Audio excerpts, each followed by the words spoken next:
সূরা ফাতিহা পড়েছেন? সূরা ফাতিহাতে নামাজ পড়েন? গত জুমায় মনে পড়েছেন শুধু। আজকে ফজরে পড়েছেন কোনো ব্যক্তি সূরা ফাতিহা? আজকে ফজরের সময় ভালো করে বুঝে হাত উঠেন। আজকে ফজরে সূরা ফাতিহা পড়েছেন এই কয়টা লোক, আর বাকিরা যেহেতু ফজর নামাজই পড়ে নাই তো সূরা ফাতিহা পড়বে কেমনে? বুঝেন না কথা? সুবহানাল্লাহ। আচ্ছা, যারা সূরা ফাতিহা পড়েছেন, একবার তো পড়েছেন তাই না? জীবনে কোনোদিন তো পড়েছেন, গত শুক্রবারই পড়েছেন, এমন নয় বিষয়টা? সূরা ফাতিহাতে আপনি আল্লাহর কাছে একটা অঙ্গীকার করেছিলেন, মনে আছে আপনার? আপনি যখনই সালাত আদায় করেছেন, জীবনে 2 রাকাত নামাজ তো অন্তত পড়েছেন না? তখন আপনি আল্লাহ সুবহানাহু ওয়া তাআলার সামনে একটা অঙ্গীকার করেছিলেন। আপনি হয়তো ভুলে গেছেন, আমি আপনাকে স্মরণ করিয়ে দিই। কি করেছিলেন জানেন? আপনি আল্লাহ সুবহানাহু ওয়া তাআলার কাছে বলেছিলেন, ইয়্যাকা না'বুদু ওয়া ইয়্যাকা নাস্তাঈন। আল্লাহ, আমি একমাত্র তোমারই ইবাদত করি আর তোমারই কাছে সাহায্য চাই। এটা বলেছিলেন না? বলেছিলেন। তাহলে ওই কথাটা আমি আপনাকে স্মরণ করিয়ে দিলাম। যেই দিন এই কথাটা বলেছিলেন, এটা পুরা কেন করেন না বলেন? পুরা কেন করেন না? এটা এই যে একটা আগেই না আপনি বলছেন, যারা মুখে বলে একটা অন্তরে আরেকটা, সে মুনাফিক। বলেছিলেন কিনা? আমি কিন্তু বলিনি, আপনারা বলেছিলেন। তাহলে আপনি মুখে বললেন আল্লাহর কাছে যে আল্লাহ একমাত্র তোমারই ইবাদত করি। কোথায় আপনার ইবাদত? মসজিদ থেকে যখন বের হইলেন এরপরে তো আর আপনাকে সূরা ফাতিহা পড়তে দেখা যায় না, আর আপনার ইবাদত করতে দেখা যায় না। আপনি নামাজে বলতেছেন আল্লাহ তোমার ইবাদত করি, নামাজ থেকে বেরিয়ে গেলেন, ওই যে কাপড় গুটিয়ে নামাজ পড়ছিলেন পায়ের, আবার ছেড়ে দেন নামাজের পরে। যারা সিগারেটের প্যাকেটটা বাইরে রেখে গিয়ে মসজিদে ঢুকেছিলেন, এসে আবার সিগারেটের প্যাকেটটা পকেটে নিয়ে নিয়েছেন। জর্দার ডিব্বাটা যে ব্যক্তি বাইরে নিয়ে গেছিলেন, আবার এসে আবার পকেটে নিয়ে নিলেন। এমন না? যে মা বোনরা জীবনে যদি নামাজ পড়ে থাকে, কি করেছে? অজু করে পর্দা করেছে, বলছে আল্লাহ তোমার ইবাদত করি, ওই মার্কেটে যাওয়ার সময় কথা ভুলে যায়। কেন এরকম? ইবাদতটা কোথায়? আপনি তো আল্লাহর বান্দা নিজে দাবি করলেন যে আমি আল্লাহর বান্দা, আমি মুসলিম, আত্মসমর্পণকারী। তাহলে আল্লাহর সেই ইবাদতটা কোথায় আপনার? আপনি না আল্লাহ সুবহানাহু ওয়া তাআলার কাছে অঙ্গীকার করলেন একটু আগে যে আল্লাহ তোমারই ইবাদত করি। তাহলে আপনি তো সারাদিন পার হয়ে যাচ্ছে, কোথায় আপনার ইবাদত?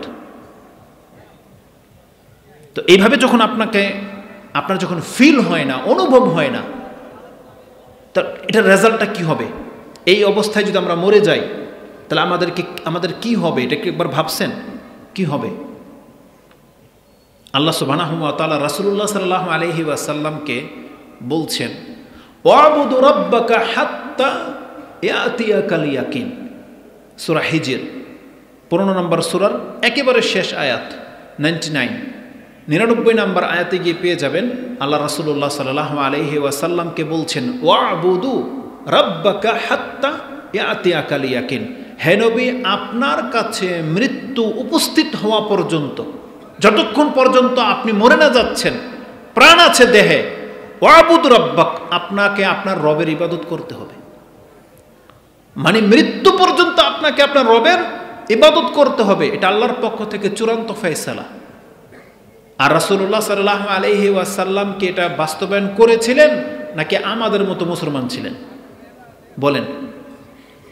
মুহাম্মদ সাল্লাল্লাহু আলাইহি ওয়াসাল্লাম কি এই আয়াতের বাস্তবায়ন করেছিলেন? কিভাবে করেছেন? কোন একজন ব্যক্তি সেই ঘটনাটা জানেন কিভাবে করেছিলেন? আয়েশা রাদিয়াল্লাহু তাআলা আনহা তিনি বলতেছেন, সর্বশেষ সালাত রাসূলুল্লাহ সাল্লাল্লাহু আলাইহি ওয়াসাল্লাম কিভাবে আদায় করেছিলেন জানেন? রাসূলুল্লাহ সাল্লাল্লাহু আলাইহি ওয়াসাল্লামের যখনই জ্ঞান ফিরত বলতেন আসসালাত আসসালাত, আবার বেহুশ হয়ে যেতেন। এইভাবে যখন যেই দিন সোমবার দিন, যেই দিন রাসূলুল্লাহ সাল্লাল্লাহু আলাইহি ওয়াসাল্লামের ইন্তেকাল হয়েছে, সেই সোমবার দিনের ফজর সালাতের দৃশ্য কি আপনি জানেন? রাসূলুল্লাহ সাল্লাল্লাহু আলাইহি ওয়াসাল্লাম যখন জ্ঞান ফিরেছে, তার আগের 2 দিন আগের ঘটনাটা বলি। ওই দিন তো রাসূলুল্লাহ নামাজ পড়তে পারেননি, অক্ষম, তিনি বেহুশ হয়ে গিয়েছিলেন। তারপরে আবু বকর সিদ্দিক রাদিয়াল্লাহু তাআলা তিনি ইমামতি করেছিলেন।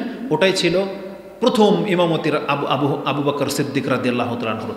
তার একদিন আগের ঘটনা বলতেছি, যেটা ছিল রাসূলের সর্বশেষ সালাত। আবু বকর সিদ্দিক রাদিয়াল্লাহু তাআলা ইমামতির মধ্যে দাঁড়িয়ে গেছেন, তখন রাসূলের জ্ঞান ফিরেছে। বলছেন আসসালাত, বা লোকেরা কি সালাত আদায় করে নিয়েছে? বলছে না। পর্দাকে সরিয়ে দেখা হলো যে জামাত দাঁড়িয়ে গেছে, আবু বকর রাদিয়াল্লাহু তাআলা ইমামতিতে, আর সবাই তার পেছনে। রাসূলুল্লাহ সাল্লাল্লাহু আলাইহি ওয়াসাল্লাম একটু ফিল হলো যে আমি মনে হয় উঠতে পারবো, ইশারা করা হলো, তাকে উঠানো হলো। সুবহানাল্লাহ। আলী রাদিয়াল্লাহু তাআলা আনহু এবং আব্বাস বা আব্দুল ইবনে আব্বাস রাদিয়াল্লাহু তাআলা আনহুমা, তাদের দুইজনের কাঁধে তিনি ভর করলেন, ভর করে ইশারা করলেন যে আমাকে মসজিদে নিয়ে যাওয়া হোক। রাসূলুল্লাহ সাল্লাল্লাহু আলাইহি সাল্লামকে তার ঘর থেকে নিয়ে মসজিদে নিয়ে আসা হচ্ছে, আর রাসূল সাল্লামের পা দুইটা এইরকম, পাড়া দেওয়ার ক্ষমতা ছিল না, এইরকম হয়ে আছে। তারা টেনে রাসূলুল্লাহ সাল্লাল্লাহু আলাইহি ওয়াসাল্লামকে মিম্বরের কাছে নিয়ে এসেছেন। আবু বকর রাদিয়াল্লাহু তাআলা একটু বাঁ দিকে সরে গেলেন, রাসূলুল্লাহ সাল্লাল্লাহু আলাইহি ওয়াসাল্লামকে তার ইমামতির জায়গায় বসিয়ে দেওয়া হলো। আয়েশা রাদিয়াল্লাহু তাআলা আনহা সেই দৃশ্যটা আমাদের কাছে নকল করতেছেন যে রাসূলুল্লাহ সাল্লাল্লাহু আলাইহি ওয়াসাল্লাম দুইজন ব্যক্তির কাঁধে বর করে মসজিদে সালাত আদায় করতে গেলেন। ও রিজলুহু খাত্তানে রিজলাইনে, রাসূলুল্লাহ সাল্লাল্লাহু আলাইহি ওয়াসাল্লাম দুই পা জমিনের মধ্যে দুইটা দাগ টেনে মিম্বর পর্যন্ত গেলেন। তার ঘর থেকে মিম্বর পর্যন্ত দুইটা দাগ হয়ে গেল, যে রাসূলের পা হেঁচড়িয়ে যে তিনি মিম্বর পর্যন্ত গিয়েছিলেন। তাহলে সেটা ছিল রাসূলুল্লাহ সাল্লাল্লাহু আলাইহি ওয়াসাল্লামের জীবনের সর্বশেষ সালাত। আল্লাহ সুবহানাহু ওয়া তাআলা যখন তাকে বলেছেন ওয়াবুদু রাব্বাকা হাত্তা ইয়াতিয়াকাল ইয়াকিন, রাসূল সাল্লাল্লাহু আলাইহি ওয়াসাল্লাম তার মৃত্যুর পূর্ব মুহূর্ত পর্যন্ত যতক্ষণ ক্ষমতা তার খেটেছে তিনি সালাত আদায় করে দিয়ে এই পৃথিবী থেকে তিনি বিদায় নিয়েছেন।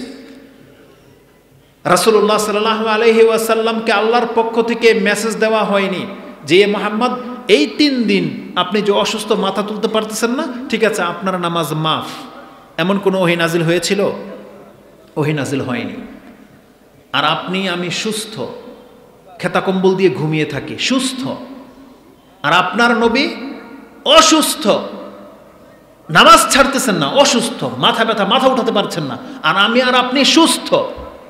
একবার ফিল করেন কেন করলেন রাসূল সাল্লাল্লাহু আলাইহি ওয়াসাল্লাম এমনটা? কারণ তার বিবেক তখন পর্যন্ত জিন্দা, তিনি এখন পর্যন্ত জীবিত, তার সেন্স কাজ করতেছে যে আমি এখনো জীবিত। আর আল্লাহ কি বলেছেন? ওয়াবুদু রাব্বাকা হাত্তা ইয়াতিয়াকাল ইয়াকিন, ইয়াকিন না আসা পর্যন্ত আপনাকে ইবাদত করতে হবে, কন্টিনিউ। তিনি করেছেন, আর আমরা সুস্থ। জানেন এই দুই জিনিসের রেজাল্টটা কি হবে? তার আগে ওমর রাদিয়াল্লাহু তাআলা আনহুর কথাটা বলে নেই। ওমর রাদিয়াল্লাহু তাআলা আনহুকে যেই দিন ফজরের নামাজে চাকু দিয়ে আঘাত করা হয়েছিল, তার পেটের মধ্যে কয়েকটা আঘাত করে তার রক্ত বের করে দিয়ে দেওয়া হয়েছিল বিষাক্ত চাকু দিয়ে, ছুরি দিয়ে। যেই দিন ওমর রাদিয়াল্লাহু তাআলা মারা যাবেন তার আগের দিন রাতের ঘটনা, তার কাছে যাওয়া হয়েছে। তখন ওমর রাদিয়াল্লাহু তাআলা আইকাজা ওমর লি ইউসাল্লি সুবহ, ওমর রাদিয়াল্লাহু তাআলা ফজরের নামাজ আদায় করবেন এই আশায় তিনি রাত্রে জেগে আছেন। তাবি বলছেন আমি ওমর রাদিয়াল্লাহু তাআলার কাছে যখন গিয়েছি তখন দেখলাম তিনি জীবিত, মানে তিনি জেগে আছেন। বলছেন যে আপনি ফজরের সালাত আদায় করার জন্য জেগে আছেন? বলছেন না। তারপরে ওমর রাদিয়াল্লাহু তাআলা বলেছিলেন লা হাজ্জা ফিল ইসলাম লিমান তারাকা সালাহ, যেই ব্যক্তি নামাজ ছেড়ে দেয় ইসলামে তার কোনো অংশ থাকে না। কথাটা বুঝেন? ওমর রাদিয়াল্লাহু কি বলেছেন? লা হাজ্জা ফিল ইসলাম লিমান তারাকা সালাহ, যেই ব্যক্তি নামাজ ছেড়ে দিবে সেই ব্যক্তির ইসলামে তার কোনো অংশ নাই। ওমর রাদিয়াল্লাহু তাআলা আনহু একটু পরে মরে যাবেন, রক্ত সব বেরিয়ে যাচ্ছে। ওয়া জুরহুহু ইসবাবু জুরহুহু দামুন, ইমাম মুয়াত্তা মালিক তার 51 নম্বর হাদিসের মধ্যে এই শব্দটা উল্লেখ করেছেন যে ওমর রাদিয়াল্লাহু তাআলা আনহু ফজরের সালাত আদায় করতেছেন আর তার এই ছিদ্র দিয়ে রক্ত প্রবাহিত হচ্ছে, তিনি সালাত আদায় করতেছেন, আর আমরা সুস্থ। পার্থক্য কি দুই ব্যক্তির মধ্যে? এক ব্যক্তি মরে যাবে অসুস্থ, মুসলিম, নামাজ ছাড়তেছেন না, বলছে নামাজ ছেড়ে দিলে আমি ইসলাম থেকে বেরিয়ে যাব, আমি কাফের মুনাফিক হয়ে যাব, মুশরিক হয়ে যাব। আর আমরা সুস্থ, নামাজ ছেড়ে দিচ্ছি, এখনো আমাদেরকে কেন যেন মনে হচ্ছে আমরা জান্নাতি। মানে কি? তাহলে ওমর রাদিয়াল্লাহু তাআলা আনহুর জন্য কোন জান্নাত, আর বেনামাজিদের জন্য, আমাদের মতো মুসলিম বেনামাজিদের জন্য ওইটা আবার কোন জান্নাত? বলেন। দুইজনের কর্ম যেহেতু ভিন্ন, স্থানও ভিন্ন। যদি ওমর রাদিয়াল্লাহু তাআলা আনহু যেই জান্নাতে যাওয়ার জন্য নামাজ তিনি ছাড়তে পারেন নাই, আর বেনামাজি কি ওই জান্নাতে যাবে? যদি ওই একই জান্নাত হতো দুইজনের, তাহলে ওমর রাদিয়াল্লাহু তাআলা আনহু নামাজ না পড়লেও ওই জান্নাত পেয়ে যেতেন। কিন্তু তিনি কি বলেছেন? লা হাজ্জা ফিল ইসলাম, ইসলামে তার কোনো অংশই নেই যে নামাজ ছেড়ে দেবে। আরে তিনি তো তার জীবনের সব নামাজের কথা বলেন নাই, এক ওয়াক্তই তো ছিল সেটা। এক ওয়াক্ত নয় যে সারা জীবন তো তিনি সালাত আদায় করেছেন, এখন তিনি মরে যাবেন, রক্ত ঝরছে শরীর থেকে, তার এই এক ওয়াক্ত নামাজের সম্পর্কে এমন হাদিস বলার দরকার কি ছিল? তার মানে একজন ব্যক্তিকে মরার আগ পর্যন্ত কোনো এক ওয়াক্ত নামাজ যদি সে ইচ্ছা করে ছেড়ে দেয়, তাহলে সেই ব্যক্তির ইসলামে কোনো অংশ থাকে না। আর আমরা 5 ওয়াক্ত নামাজই পড়তেছি না। আল্লাহ সুবহানাহু ওয়া তাআলা জানেন এই দুই ব্যক্তির রেজাল্টে কি আসবে।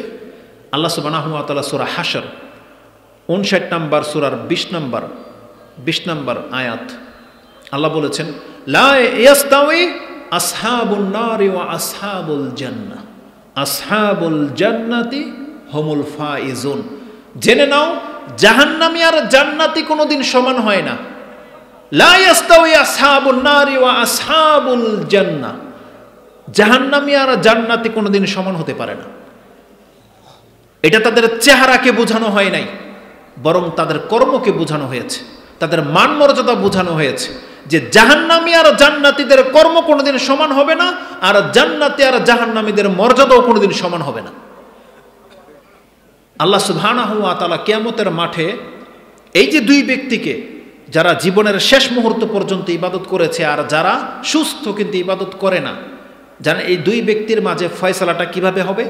কোরআনে আল্লাহ সুবহানাহু ওয়া তাআলা বলছেন, ইয়াউমা ইউকশাফু আন সাকিন ওয়া ইউদআউনা ইলা সুজুদি ফালা ইস্তাতিউন খাশিয়াতান আবসারুহুম ওয়া তারহাকুহুম যিল্লা ওয়া কাদ কানু ইউদআউনা ইলা সুজুদি ওয়া হুম সালিমুন। আল্লাহ বলছেন কিয়ামতের মাঠে আল্লাহ তার পায়ের গোছাকে উন্মুক্ত করে দিয়ে ডাকবেন এবং বলবেন সেজদা করো, ফালা ইস্তাতিউন। আল্লাহ বলছেন ওই ব্যক্তিরা সেজদা করতে পারবে না। খাশিয়াতান আবসারুহুম, তাদের ভয়ে তাদের চক্ষু নত হয়ে যাবে। ও তারহাকুহুম যিল্লা, তাদেরকে ঠেলে দেওয়া হবে লাঞ্ছিতর মধ্যে। ওয়াকাদ কানু ইউদআউনা ইলা সুজুদ, তাদেরকে সেজদা করার জন্য ডাকা হতো। ওহুম সালিমুন, আল্লাহ বলছেন তারা সক্ষম ছিল। শুধু আল্লাহ সুস্থ ছিল এটাও বলে নাই, আল্লাহ বলছেন সক্ষম ছিল।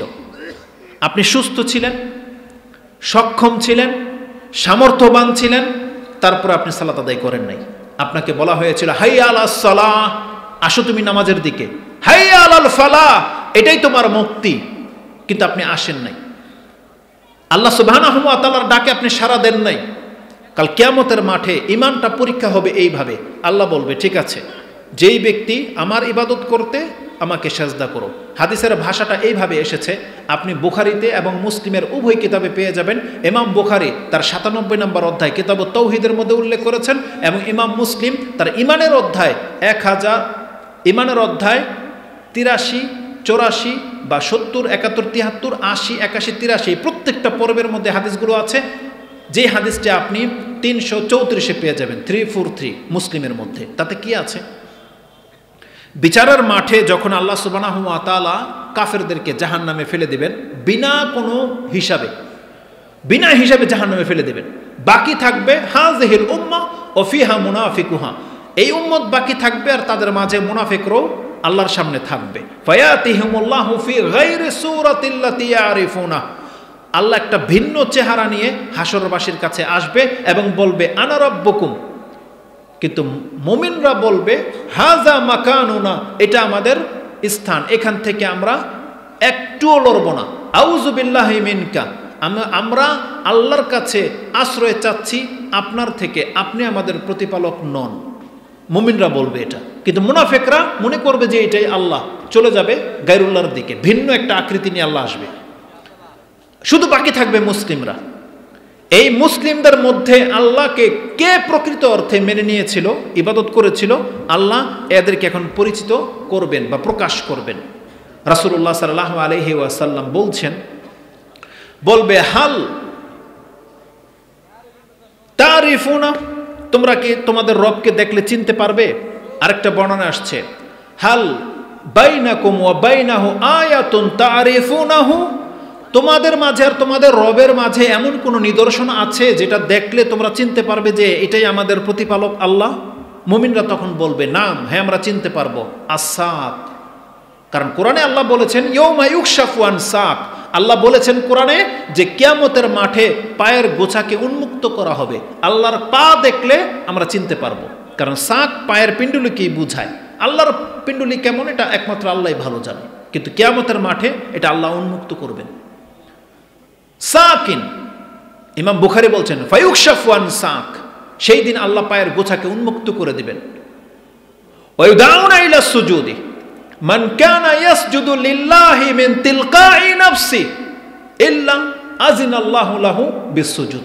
আল্লাহ সুবহানাহু ওয়া তাআলা কিয়ামতের মাঠে বলবেন এবার আমাকে সেজদা করো। রাসূল সাল্লাল্লাহু আলাইহি ওয়াসাল্লাম বলছেন যেই ব্যক্তি মনের সন্তুষ্টির সাথে সালাত আদায় করেছিল সেই ব্যক্তিকে আল্লাহ অনুমতি দেবে সেজদা করতে, তারা সেজদায় পড়ে যাবে। ওয়ালা ইয়াবকা মান কানা ইয়াসজুদু লিল্লাহি তিকাআন ওয়া রিআআন, আরেক বর্ণনায় আসছে সুমআতান ওয়া রিআআন। তবে যেই ব্যক্তিরা এই জমিনের মধ্যে নামাজ তো পড়েছিল মাঝে মাঝে লোক দেখানো আর কোনো কিছুর আশায়, কারো ভয়ে, তারাও চাইবে ওই দিন আজকে সেজদা করে নিই। আল্লাহর পায়ের গোছা দেখে নেওয়ার পরে তারা দেখবে আরে মুমিনরা সেজদা পড়ে গেছে, আমরাও সেজদা করি, তারাও চাইবে সেজদা করতে। ওয়ালা ইয়াবকা মান কানা ইয়াসজুদু তিকাআন ও রিআআন বলা হয়েছে, যারা লোক দেখানো সেজদা করেছিল তারা কোনো ব্যক্তি বাকি থাকবে না, তারা প্রত্যেকেই চাইবে সেজদা করতে, কিন্তু সক্ষম হবে? সক্ষম হবে না। রাসূল বলছেন জালাল্লাহু যাহরাহু তাবাকাতান ওয়াহিদা কুল্লামা আরাদা আইয়াসজুদা খাররা আলা কাফা। রাসূল বলছেন ওই সমস্ত ব্যক্তিদেরকে যারা লোক দেখানো সালাত পড়তো তাদের পিঠটাকে আল্লাহ সুবহানাহু ওয়া তাআলা একেবারে লাঠির মতো সোজা করে দেবে। যখনই সে সেজদা করতে চাইবে উপর হয়ে পড়ে যাবে, খাররা আলা কাফা, চিৎপটাং হয়ে থাকবে। আপনি বলেন তো রেজাল্টটা কি হবে? আল্লাহ সুবহানাহু ওয়া তাআলা উপস্থিত, আল্লাহ দেখে নেবে যে আমার মুমিন বান্দারা সেজদায় পড়ে আছে, আর এই মুনাফিকের এই সমস্ত রিয়াকারীরা যারা আমার ইবাদত করেনি, মানুষের ইবাদত করেছে, তারা চিৎপটাং হয়ে আছে। বলেন তার রেজাল্টটা কি হবে? আল্লাহ মুখে কিছু বলবেন আপনাদেরকে, ফেরেশতারা পা ধরে টেনে হেঁচড়ে জাহান্নামে ফেলে দেবে, শুধুমাত্র মুমিনরা সেজদায় পড়ে থাকবে কিয়ামতের মাঠে।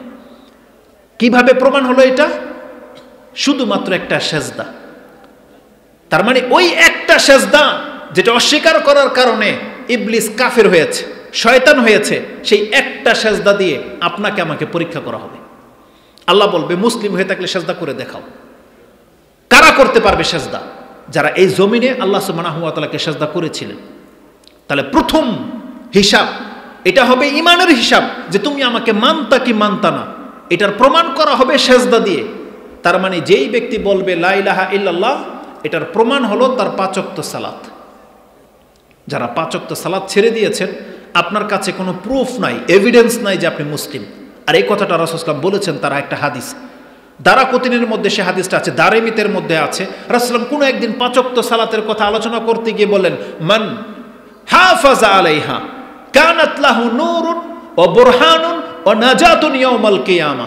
যেই ব্যক্তি 5 ওয়াক্ত নামাজকে হেফাজত করে, রাসূল সাল্লাল্লাহু আলাইহি ওয়াসাল্লাম বলছেন এই ব্যক্তির কাছে প্রমাণ আছে মুসলিম হওয়ার, এই ব্যক্তির নাজাত রয়েছে, এই ব্যক্তির কাছে বুরহান রয়েছে, অকাট্য দলিল যে আমি মুসলিম, প্রমাণ রয়েছে তার কাছে। সে বুরহানটা কি একটু পরে বলবো আপনাকে। রাসূল কি বলেছেন? কানাত লাহু নূর, তার আলো হবে, ও বুরহানান, তার কাছে এভিডেন্স থাকবে যে আমি মুসলিম। আর সে কি করবে? নাজাতান ইয়াউমাল কিয়ামা, সে মুক্তি পেয়ে যাবে। ওমান লাম ইউহাফাজ আলাইহা, আর যেই ব্যক্তি 5 ওয়াক্ত নামাজকে হেফাজত করবে না, রাসূল বলছেন লাম তাকুন লাহু নূরুন ওয়ালা বুরহানুন ওয়ালা নাজাতান ইয়াউমাল কিয়ামা। যেই ব্যক্তি 5 ওয়াক্ত নামাজকে হেফাজত করে নাই, তার কাছে কোনো আলোও থাকবে না, তার কাছে কোনো প্রমাণও থাকবে না, আর সেই ব্যক্তি নাজাতও পাবে না। এর চাইতে মারাত্মক কথা কি জানেন? বলছে ওয়া কানা ইয়াউমাল কিয়ামাতি মা কারুনা ওয়া হামানা ওয়া উবাই ইবনে খালাফ ও ফিরআউনা। এই 4 জন বড় কাফেরের সাথে বেনামাজিদের হাসর হবে। আপনি মনে করবেন যে পাশের লোকটা হামান আর ডান পাশের লোকটা ফেরাউন, বাড়িটা মনে হয় ফেরাউনের গায়ে পড়বে, আমার গায়ে মনে পড়বে না। এই জন্যই তো নামাজ পড়েন না মনে হয়। যখন উপর থেকে আগুন ঢালা হবে আপনি ভাববেন যে ফেরাউনের উপরে পড়বে, আমার উপরে তো পড়বে না। বিষয়টা এমন নয়। এই জন্যই তোমরা নামাজ পড়েন না, তাই না? তাহলে যারা সালাত আদায় করে না, এই হাদিসকে তার ভয় করা উচিত। রাসূলুল্লাহ সাল্লাল্লাহু আলাইহি ওয়াসাল্লাম থেকে বর্ণনা করা হয়েছে। এবার আসুন, যে বললাম কানাত লাহু নূরুন ও বুরহানুন ও নাজাতান ইয়াউমাল কিয়ামা, বুরহান আর নাজাত এই দুইটা দেখেন না চমৎকার কথা রয়েছে। এই যে হাদিসটা বললাম না, বুখারী এবং মুসলিমে রয়েছে, মুসলিমে 343 343, তাতে রয়েছে যখন বিচার কাজ শেষ হয়ে যাবে, জান্নাতীরা জান্নাতে চলে যাবে, জাহান্নামীরা জাহান্নামে চলে যাবে। ফা আরাদাল্লাহু রাহমাতা মান আরাদা আইয়ুখরিজাহু মিনান নার। আল্লাহ সুবহানাহু ওয়া তাআলা এখন তিনি দয়া করতে চাইবেন, মান আরাদা রাহমাতা মান আরাদা মিন আহলিন নার, যারা জাহান্নামে চলে গেছে আল্লাহ সুবহানাহু ওয়া তাআলা তার দয়াতে কিছু মানুষকে, মুসলিমদেরকে জাহান্নাম থেকে বের করার ইচ্ছা প্রদর্শন করবেন। কারণ মুসলিম ছাড়া জাহান্নাম থেকে কেউ বেরোতে পারবে না। এই মুসলিমগুলো কারা? যারা পাপ করেছে, জাহান্নামে চলে গেছে। কিন্তু আল্লাহ দয়া করবেন এখন যে আমার বান্দারা জাহান্নামে জ্বলতেছে, থাক এদেরকে মুক্ত করা হোক। তখন ফেরেশতাদেরকে বলা হবে ফা আমারাল মালাইকা ইউখরিজুহুম মান ইয়াবুদুল্লাহ। আরেক বর্ণনা আসছে মান ক্বালা লা ইলাহা ইল্লাল্লাহ। ফেরেশতারা তোমরা জাহান্নামে যাও, আমার মুমিন বান্দাদেরকে জাহান্নাম থেকে বের করে নিয়ে আসো, যারা জমিনের মধ্যে লা ইলাহা ইল্লাল্লাহ বলেছিল। আর বুখারীর শব্দ হচ্ছে যারা জমিনে আমার ইবাদত করেছিল। ফেরেশতারা বলবে কাইফা ইয়ারিফুনাহু, আল্লাহ তাদেরকে কিভাবে চেনা যাবে? বলেন তো দেখি, যে সমস্ত মানুষ মুসলিমরা পাপ করার কারণে জাহান্নামের আগুনে জ্বলতেছে, ফেরেশতারা না চিনার কি আছে? কেন চিনবে না? কি মনে করেন আপনারা? চিনবে না? এই চামড়া তো এই চামড়াই থাকবে, তা কি থাকবে না? এই যে আব্দুল্লাহ, আব্দুর রহমান, অমুক তুমুক, এই যে জাহান্নামে জ্বলতেছে, ফেরেশতারা দেখে চিনতে পারবে না? আপনাকে চিনতে পারবে? বলেন, কেউ পারবে? কেন পারবে না? পারবে? আপনি কি বলতে পারবে? কিভাবে পারবে? এই চামড়া চামড়া থাকবে। সুবহানাল্লাহ। জমিনের মধ্যে কোনো ব্যক্তিকে আগুনে জ্বলা ব্যক্তি দেখেন নাই? আগুন লেগে গেছে কারো শরীরে, এরকম কোনো লাশ, কোনো দৃশ্য দেখেছেন? চেনা যায় লোকটা কেটায়? চেনা যায়? কতটুকু আগুন লেগেছে তার, কতটুকু আগুন? ডিএনএ টেস্ট করে চিনবে বলতেছে, ডিএনএ, বুঝছেন? আচ্ছা, ডিএনএর মধ্যে কি লেখা থাকে এটা মুসলিম না কাফের? বলেন, ডিএনএর মধ্যে কি লেখা থাকবে?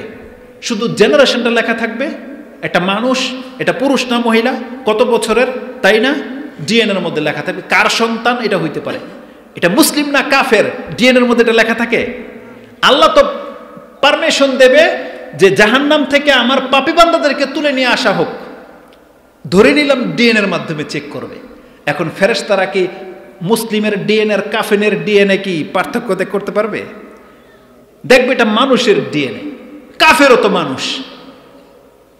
ফেরেশতারা চিনবে না, কারণ কি? আপনি তো সুবহানাল্লাহ, এটা কি বিষয়টাকে মজা পাচ্ছেন? এই চামড়া চামড়া থাকবে। দুনিয়ার সামান্য একটু আগুন যদি কারো গায়ে লেগে যায়, তাকে চেনা যায় না। মহিলা না পুরুষ এটাও চেনা যাবে না, অনেক সময় চেনা যায় না। আপনি কি মনে করেন, আমরা যদি পাপের কারণে জাহান্নামে ফেলা হয় কাউকে, ফেরেশতারা চিনবে তাকে? রাসূল বলছেন কাদিমতু হিসু, সে জ্বলে কয়লা হয়ে যাবে, কয়লা। আপনার একটা লাকড়ি, এটিতে আপনি চিনবেন না, পুড়ে গেলে চিনবেন? চিনবেন না আপনি। সুবহানাল্লাহ। যখন মানুষ জাহান্নামে চলে যাবে, জাহান্নামের আগুন কি ভেবেছেন আপনি? কি ভেবেছেন? রাসূল বলছেন নারুকুম হাযিহি, তোমাদের এই যে দুনিয়ার আগুন, এটা হচ্ছে জাহান্নামের 70 ভাগের 1 ভাগ। বলছে ইয়া রাসূলুল্লাহ ওয়া ইন কানাত লাকাফিয়া, এই 1 ভাগ আগুনই তো জ্বালিয়ে দেওয়ার জন্য যথেষ্ট ছিল, তা আল্লাহ আরো 70 গুণ বাড়ালেন কেন জাহান্নামের আগুনের মধ্যে? তিনি বলছেন এটা জাহান্নামের আগুনকে একটা মর্যাদা দেওয়া হয়েছে, কারণ এই আগুনটা হচ্ছে আল্লাহর আগুন। আল্লাহ কি বলেছেন? নারুল্লাহিল মুকাদা, আল্লাহ জ্বালিয়েছেন সেই আগুন। আল্লাতি তাত্তালিউ আলাল আফইদা, আল্লাহ বলছেন জাহান্নামে যাকে ফেলা হবে, এই জাহান্নামের আগুন আপনার কলিজার মধ্যে উকি দেবে। আল্লাহ বলছে উকির শব্দটা আছে, চুপি দেবে অন্তরের ভিতরে। তাত্তালিউ, এই আগুন পুরে পুরে মানুষের অন্তর পর্যন্ত যাবে। কেন জানেন? কারণ এই অন্তরেই ঈমান থাকে, এই অন্তরের মধ্যে কুফরি থাকে, এই অন্তরের মধ্যে তাওহীদ থাকে, এই অন্তরের মধ্যে শিরিক থাকে, এই অন্তরে মুআহিদ হয়, এই অন্তরে মুশরিক হয়, এই অন্তরে আল্লাহকে ভয় পায়, আর এই অন্তরে আল্লাহকে ভয় পায় না। এই মূল হচ্ছে অন্তর। আল্লাহ বলছেন জাহান্নামের আগুন এটা, এই জন্য শুধু গুস্তর হাড্ডি পড়বে না, আল্লাহ বলছেন আমি কাফের মুনাফেক মুশরিকদের অন্তর পর্যন্ত পোড়াবো। কারণ এই অন্তরের মধ্যে শিরিক ছিল, অহংকারটা অন্তরের মধ্যে ছিল, আল্লাহকে ভয় না পাওয়া এটা অন্তরের রোগ। আল্লাহ বলছেন এই জন্য আমি জাহান্নামীদের অন্তর পর্যন্ত পোড়াবো।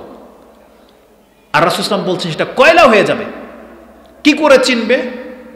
কিন্তু আল্লাহ সুবহানাহু ওয়া তাআলা একটা টেকনিক শিখিয়ে দিবে ফেরেশতাদেরকে, তোমরা যাও আমার মুসলিম বান্দাদেরকে তোমরা চিনতে পারবা। কিভাবে? আল্লাহ সুবহানাহু ওয়া তাআলা ইন্নাল্লাহা হাররামা আলান নার আন তাকুলা মিন ইবনে আদম আসারিস সুজুদ। আল্লাহ সুবহানাহু ওয়া তাআলা বলছেন আমি জাহান্নামের আগুনের উপরে হারাম করে দিয়েছি, আগুন ওর পুরো বডিটা তো জ্বালাতে পারবে, কিন্তু আদম সন্তানের সেজদার চিহ্নগুলোকে আগুন খাওয়ার ক্ষমতা রাখে না। বুঝছেন? ফেরেশতারা তোমরা যাও, দেখলে চিনতে পারবে যারা সেজদা করেছে যেই অঙ্গগুলো দিয়ে। কয়টা অঙ্গের উপরে সেজদা করা হয়? 7টা। কিন্তু এই হাদিস যখন পড়েন শুধু মনে হয় এই কপালের এই চিহ্নটা শুধু আপনাদের চিন্তায় আসে যে সেজদার চিহ্ন শুধু এটা, তাই না? এই জন্য অনেকে আবার ঘষে আবার কালা করে ফেলে যে আল্লাহ তো বলছে যে সেজদার চিহ্ন দেখে আমাকে জাহান্নামের আগুন থেকে উঠানো হবে, তাই না? সেজদা শুধু আপনার কপাল করে না, সেজদা আপনার 7টা অঙ্গ করে, 7টা অঙ্গ। মিন আসারিস সুজুদ বলা হয়েছে, সেজদা করার যেই চিহ্নগুলো আছে, স্থানগুলো আছে, এগুলো শুধু চকমকাতে থাকবে। আগুন এই হাতগুলোতে স্পর্শ করবে না, আগুন আপনার হাঁটুতে স্পর্শ করবে না, আগুন আপনার পায়ের পাতায় স্পর্শ করবে না, আগুন আপনার চেহারার মধ্যে স্পর্শ করবে না। ক্ষমতাই নেই আগুনের, কারণ এগুলো আল্লাহকে সেজদা করেছিল, এগুলো আল্লাহকে সেজদা করেছিল। রাসূলুল্লাহ বলছেন যখন কোনো ব্যক্তি সেজদা করে তার হাতও তার সাথে সেজদা করে, তার মানে হাতও সেজদার স্থান। আর আল্লাহ সুবহানাহু ওয়া তাআলা প্রত্যেকটা সেজদার অঙ্গকে হারাম ঘোষণা করে দিয়েছেন, আগুন সেজদার অঙ্গ খেতে পারবে না। তিরমিজিতে, ইবনে মাজাতে, তিরমিজিতে 607, সম্ভবত 607, আপনি দেখে নেবেন। 607 নম্বর হাদিসের মধ্যে তিরমিজিতে রয়েছে, রাসূলুল্লাহ বলছেন উম্মতি ইয়াউমাল কিয়ামাতি গুররুম মিনাস সুজুদ ওয়া মুহাজ্জালাতুন মিনাল ওযু।